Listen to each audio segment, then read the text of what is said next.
Hello everybody. In this video, we're going to introduce exports and imports into the short-run macroeconomic model. Now, you've already learned a little bit about short-run macroeconomic equilibrium, and you've learned that through the use of a model. And that model has three main relationships. The goods market equilibrium, that's reflected in an IS curve, a monetary policy rule or reaction function, and that's reflected in this model, what we call the RT or RR curve, depending on the presentation, but rest assured that RT or RR, it's the same curve, the same concept. Determination of the inflation rate on the supply side, that's the Phillips curve. And until now, we focused on a closed economy. Closed economy has no exports or no imports. But now we're going to extend the model. We're going to consider open economy elements, net exports, exports minus imports. The reason why we're doing that is because there really are no closed economies today. So in this video, you're going to learn how relative prices of both exports and imports, along with output, will determine the net export balance, exports minus imports. And we're also going to learn how changes in interest rates, and once again, that's primarily determined by monetary policy, will now affect economic activity through two channels, domestic expenditures and external sector exchange rate impacts. So let's recall, in a closed economy, output is identically equal to consumption expenditures plus investment expenditures plus government expenditures, C plus I plus G. So now what we're going to do is when we extend and open up the economy, we also take into account the fact we recognize that foreigners purchase some of our goods. We call those exports, but we also recognize that some of our domestic expenditures are on goods purchased abroad, and those are imports. So we have exports minus imports, or net exports. Now, the question is, what determines exports? Let's think about export supply. And we're going to be thinking about a relative price of exports.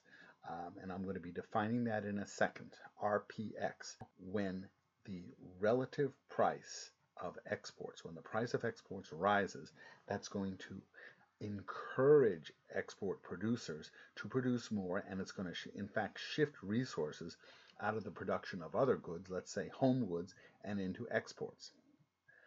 Now let's look at import demand. There's two determinants of import demand. The first determinant is output, and the idea here is that when we're producing more, that is reflected in a higher income, so we spend more, and some of those extra expenditures are going to fall on imports. So higher income means higher imports. Then we want to talk also about a relative price of imports. Once again, I'm going to be defining that, but as in any other demand relationship, when a price rises of a good, of a specific good, we tend to shift out of that good and we tend to substitute into other goods. So that's the case with imports. When the relative price of imports rises, that means we purchase less imports and we purchase more of something else. It's called a substitution effect or a pure price effect. So now let's define those prices a little bit more clearly. The first thing we have to remember is the exchange rate is a key price in an open economy, and the exchange rate is domestic currency units per unit of foreign currency. Now, I'm going to be doing the example of Brazil, so we're going to be thinking about the number of Brazilian reais per US dollar. So that means if the real becomes more valuable, that means we have a lower value of S, fewer reales per dollar. In the other direction, if we have a less valuable currency, Brazilians have to, in order to purchase $1, they have to use even more reais. So to summarize, this measure of the exchange rate is appreciation minus, because it's domestic currency units per unit of the foreign currency. So now, the real price of exports, what is that?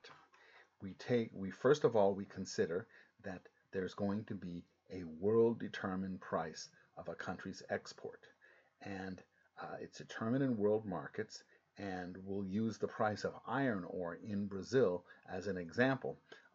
Iron ore is the price of iron ore is determined in world markets, and that's typically quoted in dollars. But a Brazilian exporter of iron ore will want to take that world price of exports of their export good in dollars.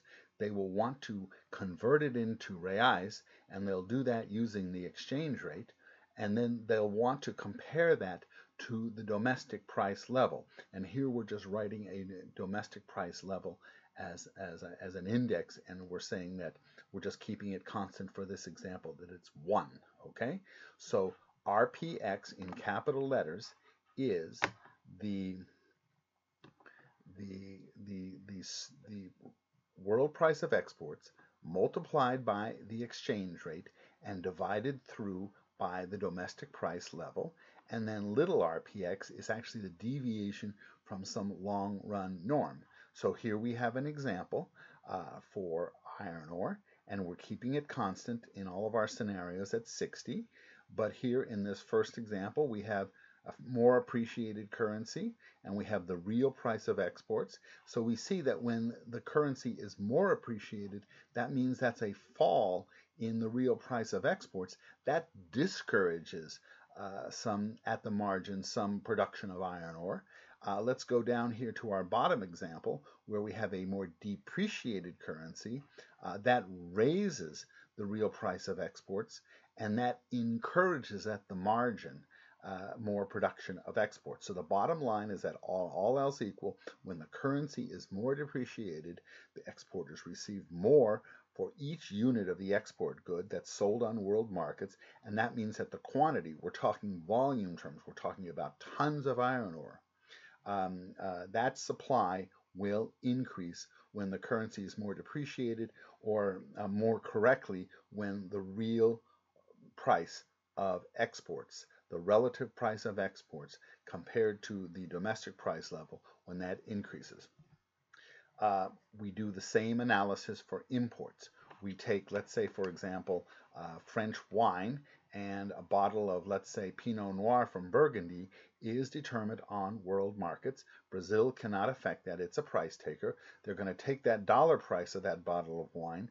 They're going to convert it into reales by the exchange rate, and they're going to compare it to domestic prices, and specifically they're probably going to compare it to a domestic price, the price of a domestically produced bottle of wine. And once again, in lowercase letters, RPIM lowercase is just the deviation of RPIM in capital letters from its long run norm. So once again, we have an example here. The bottles of Pinot Noir, it costs $100 a bottle. This is a nice bottle of Burgundy, and you can see how many reales you have to spend for that. And when, of course, when the currency is more appreciated, Brazilian wine connoisseurs at the margin will be buying more French wine. And when it's depreciated, they'll be looking for some domestic substitutes. So once again, okay, this is how we got our export supply curve. Once again, when the relative price of exports compared to some long run normal value, when that rises, then we export more. More resources are drawn into the export sector. On the import side, we have higher income, but that will encourage us to purchase more imports. But when the relative price of imports rises, that discourages us from at the margin from purchasing more imports. So now the question is, what determines the relative prices of exports and imports? And the answer is you're going to have both internal factors and external factors. And we're going to be talking first about domestic monetary policy. Now, the bottom line, I'm going to be very, very succinct about this, and that is that when you tighten money, when you reduce the money supply, or alternatively, when you raise real interest rates, Okay, higher real interest rates will typically mean tighter money, a more restrictive monetary policy. It's going to make your currency more scarce, and that's going to make it more valuable, so you'll get a more appreciated currency. So tighter money, more appreciated currency, that's going to reduce the relative price of exports. So a tighter money is actually going to reduce the attractiveness of exports for domestic entrepreneurs. They're going to maybe shift out of export goods and, let's say, into domestically oriented shopping malls. And it's going to make imports more attractive. Tighter money from the price standpoint will make imports more attractive. Now, if you need, and I encourage you to get a little bit deeper economic reasoning here, because there are some other deep economic rationales why we should see a relationship between real interest rates and exchange rates. My book, Chapter 14, pages 21 to 31, has an explanation of that. So you can see here is the website that you might have a look at, so you can see Chapter 14. So now the idea here is that in an open economy, we will still have an IS curve, and it's going to be downward sloping, which means that when the interest rate rises, that squeezes out some expenditures.